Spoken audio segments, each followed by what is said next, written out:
Hey, this is Joe Pryor, the virtual real estate team in Oklahoma, where we specialize in residential investment properties, especially with new construction.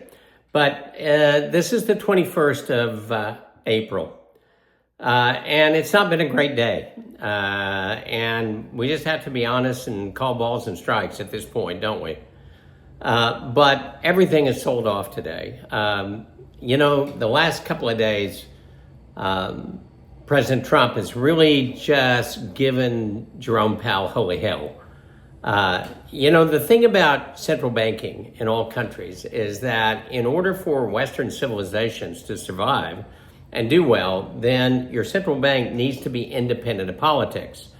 Because basically what that means is somebody that can dictate policy can say, this is what I want, not necessarily what the country needs, but what I want. And that's kind of what has been going on for a while. And it started with these tariffs on Liberation Day. And I know you're sick of hearing me talk about tariffs. It's the third time in the last three videos, but they're highly inflationary. It's kind of like taking a shotgun to something versus precision, taking a scalpel to it. And so the world has reacted very badly to this. They haven't kowtowed back to us. They haven't, caved in. They're basically coming right back at us. So if we keep this up, it's going to get really interesting at some point, which is why we as citizens need to be involved and need to do things, because three things have happened today, and they've been happening. Number one, the stock market sold off again. Now, you may think the stock market is just for the rich. And yeah, it is. There's a lot of rich people that can invest $1 million, $2 million, $10 million in certain things. But if you think about all the 401ks that are out there, you think of all the mutual funds that are out there with normal people, they're losing 5, 10, 15, 20, 50% of their values. And this is retirement. This is the financial cushion that they have.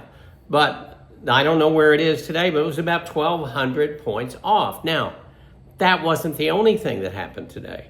The dollar has kept going down in terms of value. Now, what that means is, if you got $100 and the value of that $100 is now less, then instead of $100, you got now $86 or $93 because it is worth less. And inflation does the same thing to you. If inflation rears its ugly head to 5%, then your money is worth 5% less.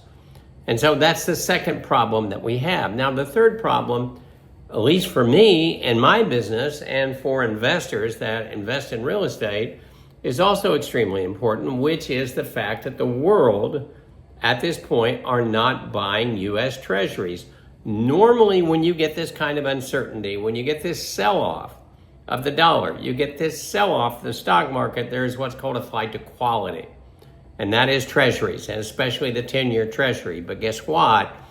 People are worried. They don't know what we're going to do. It keeps changing. It keeps going back and forth. Call it flip-flops, whatever you want. But the world wants some degree of certainty in the bond market. And so what's happening right now, in order to finance our $34 trillion debt and the government, we're having to offer higher yields for people to buy those treasuries. So in other words, the supply and demand is in the wrong place. The demand is less. Therefore, you've got to offer more money. That means higher interest rates for you. I don't know about you, but every congressman I know, every senator I know, I'm emailing at this point because our future's on the line. And we need to have something where prices are going down, our debt is going down, and people still have full faith in the credit of the United States. And they know that we are consistent in what we're doing.